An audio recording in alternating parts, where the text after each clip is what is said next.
Some say life is a river, and it is. It's a big river. Stars are all a river, big river. I can build a time machine.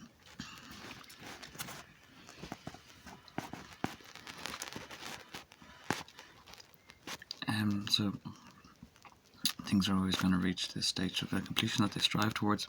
Nature's always striving towards this completion stages, stabilities and completions.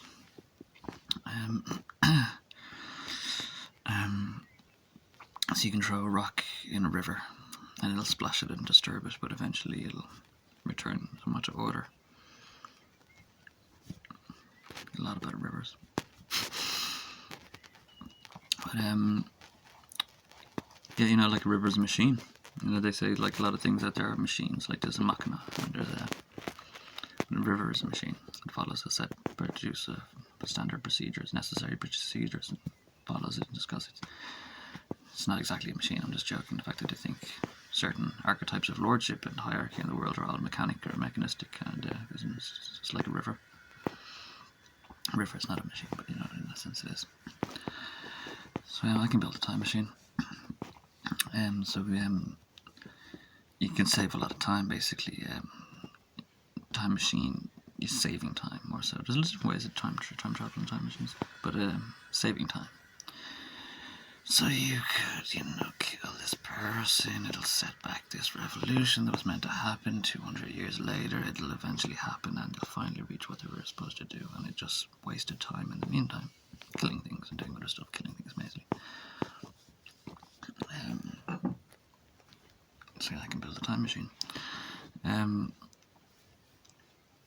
You know, you fall into oblivion, basically, you fall into apocalypse, you're going to waste like 900 years and things are going to get terrible, and you're going to destroy society, and you're going to have to rebuild it all, and you're going to save a lot of time if you didn't fall into perdition and destroy things, or go to war and destroy things and have to rebuild it all. So I can't build a time machine. It's already written for me. It's the Holy Bible, really, and just based on the Holy Bible you can save yourself a lot of time and stress and worries in life. You know, everything goes wrong. You know, I don't know why people quote the Bible and looking for support and help and stuff like that. How everything goes wrong. Essentially, how everything goes wrong, and it very rarely goes right in the Bible. Very rarely.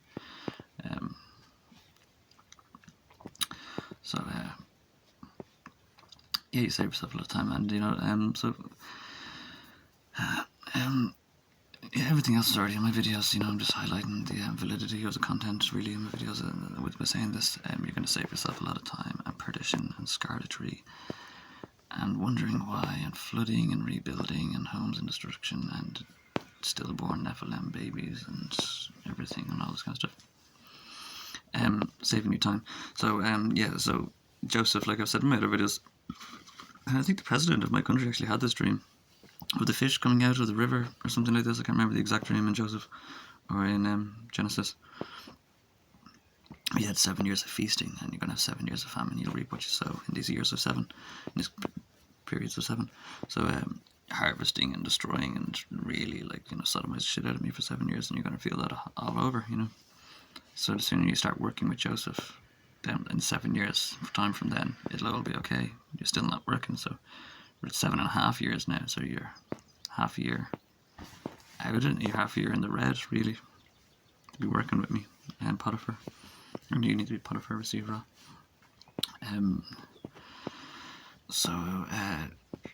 Save yourself a lot of time. So the only way that this did get fixed really was from Joseph working in Egypt. But really that just happened to demonstrate that he would prosper.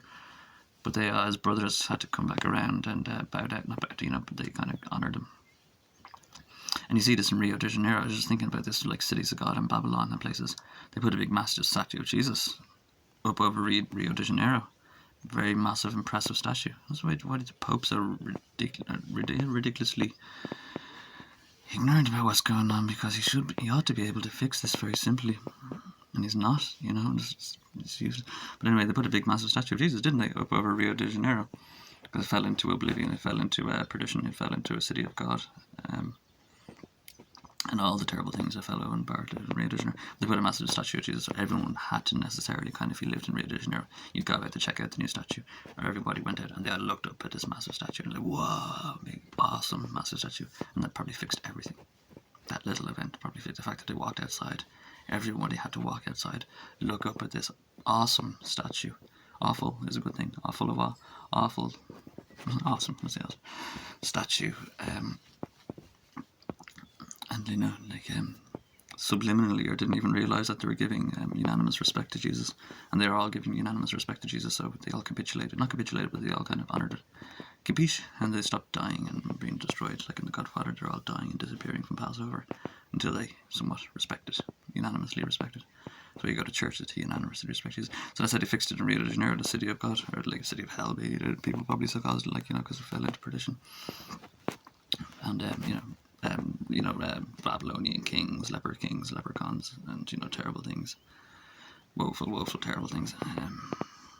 It is the temple you keep, you know. So you're terrible people in the temple, you get terrible things. I'd say the people in Rio de Janeiro tell you if it drags you into terrible things. I'm going to say anyone in Rio de Janeiro, sorry, it was terrible. Sorry at all. It'll drag you down and it'll tell you to do things by knowledge. Just essence of genius, genesis and genius. That's what you do with your knowledge. But so yeah, you can save yourself a lot of time. Basically, you can save yourself from famine, perdition, and falling into things that you won't be able to get back out of because you drove yourself down into those holes and you won't be able to. So it's going to take a very, very long time.